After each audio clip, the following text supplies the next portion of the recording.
What does freedom mean to Chinese people? It's an interesting question, and I guarantee you it's not as easy as you may think to answer.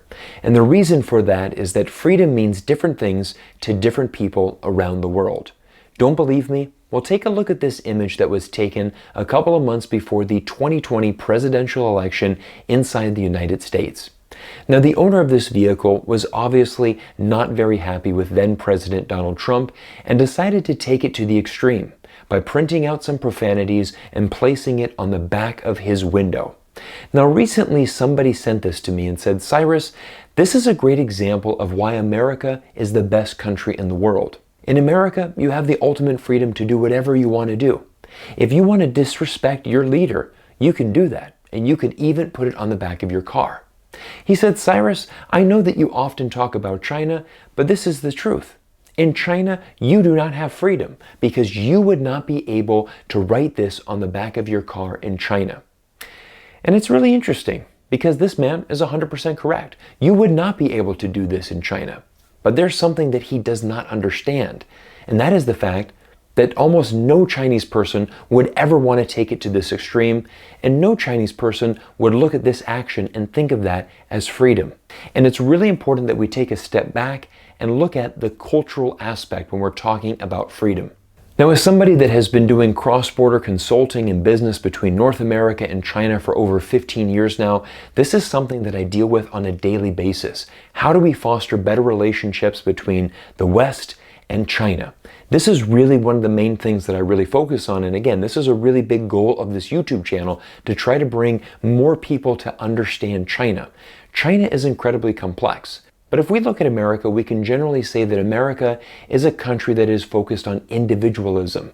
Me, myself, and I, my individual freedoms is more important than anything else. This is really what is happening in America. And we contrast that with China, which is much more about the society. Okay? It's much more about collectivism. This is, of course, what socialism means. And a great example of this could be how you introduce yourself in both America and China. For example, in America, I would always use my first name to introduce myself. Hello, my name is Cyrus. Nice to meet you. However, in China, you would present yourself like this. Hello, I am from the Janssen family, and they call me Cyrus.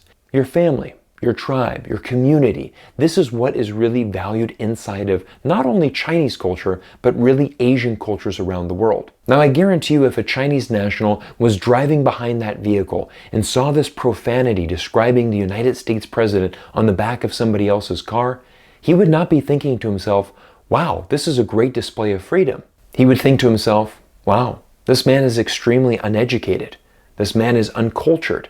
He has no respect for elders or people in authority, and this is probably somebody that I don't want to associate myself with. Insulting your leaders and disrespecting people in higher management positions is something that is not valued as freedom in China, let alone any other Asian country.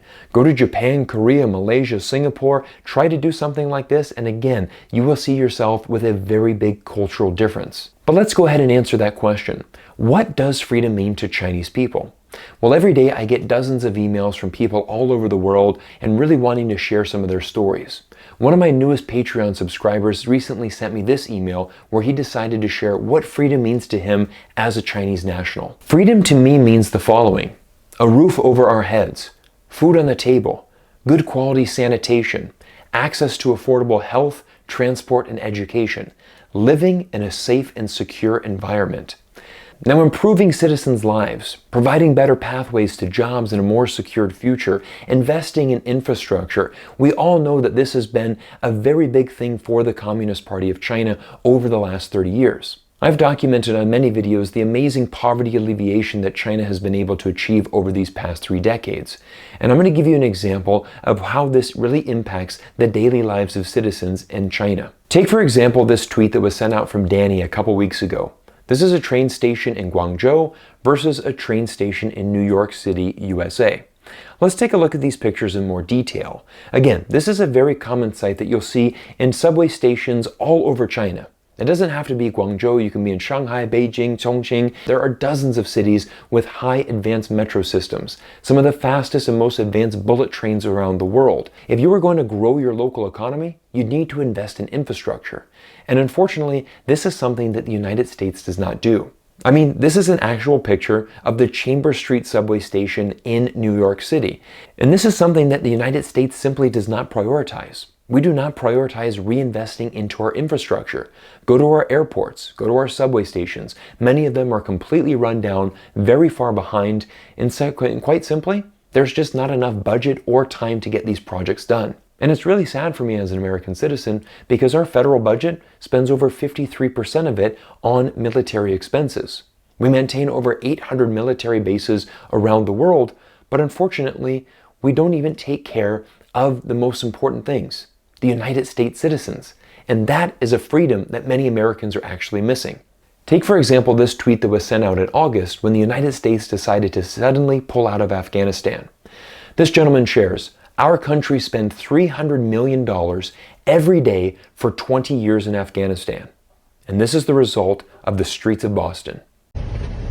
Look at this. What's going on in our city? Come on, you guys.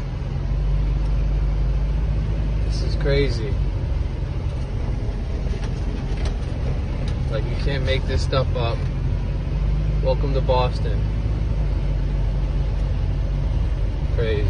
And this is not just in Boston. Travel to Seattle, Portland, San Francisco, Los Angeles. Homelessness is at record levels throughout the United States. Homelessness in 10 cities does not exist inside of China. And I can't stress to you the importance of why these infrastructure projects have been so crucial and so key in Shanghai and other cities around China, really blossoming and developing into some of the most amazing cities in the world today. But not all Americans are going to agree with my stance. For example, take a look at this recent YouTube comment that I received.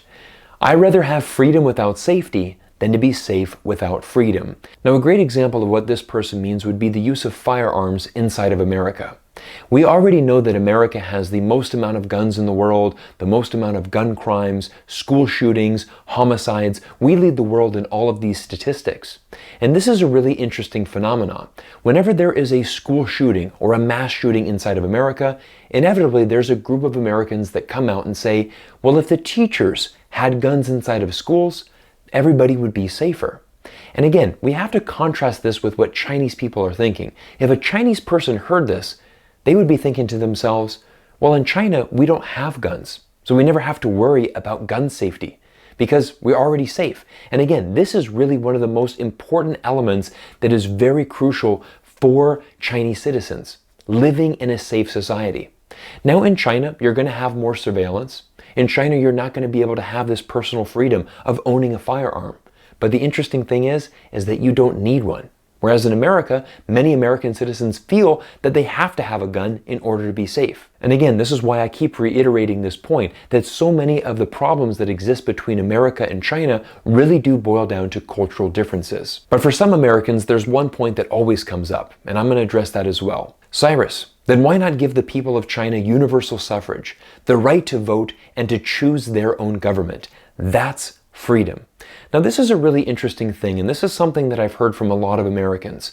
Many Americans will say, we should go in as Americans, and we should liberate the people of China, give them democracy, and give them the ability to choose their own leader. That is the ultimate freedom. But again, let me shed some light on this. The 2020 presidential election in the United States received the highest voter turnout. 67% of eligible voters in America voted in the 2020 presidential election. That was the highest percentage turnout in over 100 years in America.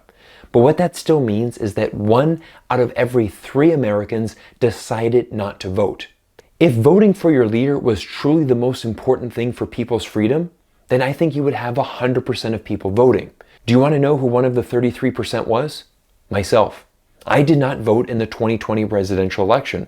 I was registered to vote, but ultimately could not cast a vote, because I did not want to support Donald Trump and I did not want to support Joe Biden. I was frustrated with the 2 options that I was given, and I know that I'm not alone. 33% of Americans said, you know what? I'm so frustrated that these are the only 2 options that I have. What's the point? It's not important to me. I'm not going to vote. And this is where I am, and I know many of my fellow Americans are. Do you want to know another country that doesn't allow its citizens to vote for their leader? Canada. In Canada, citizens actually vote for their local member of parliament. who then go on to vote for the party, and the party is elected to become the governing party of Canada. And whoever the party elects will then become the Prime Minister of Canada.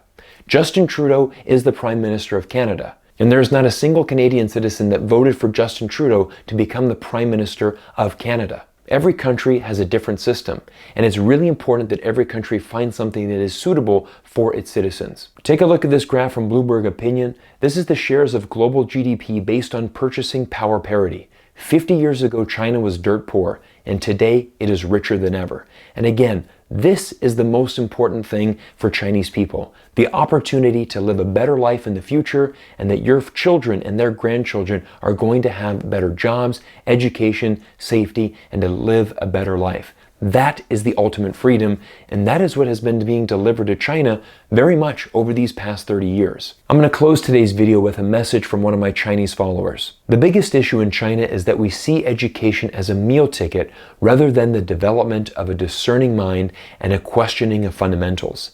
There is no denying that creativity originates from the West, such as electricity, wave transmission, cars, planes, and the internet.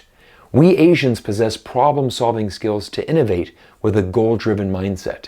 The synergy between the two major factions will make the world a better place. And these are the messages that I love receiving, because this is a message from somebody that truly understands the global economy that we live in. If this is your first video of mine that you have watched on this channel, I invite you to hit that subscribe button, because the goal of this channel is to bring together countries around the world. I'm an American who has a passion for both America and China, and it is my vision to have a world where these two great countries are working together, because the synergies of these two countries will produce a world that all of us can enjoy a tremendous amount of freedom in. Everyone, I want to thank you so much for making it to this point in the video. Go ahead and hit that subscribe button and drop me a comment down below. I'd love to hear from you. Also, if you're interested to help this community grow even faster and to help this channel grow, please consider joining our Patreon community. Everyone, my name is Cyrus Janssen. Thank you so much for spending some time with me here on YouTube, and I'll see you all in next week's video.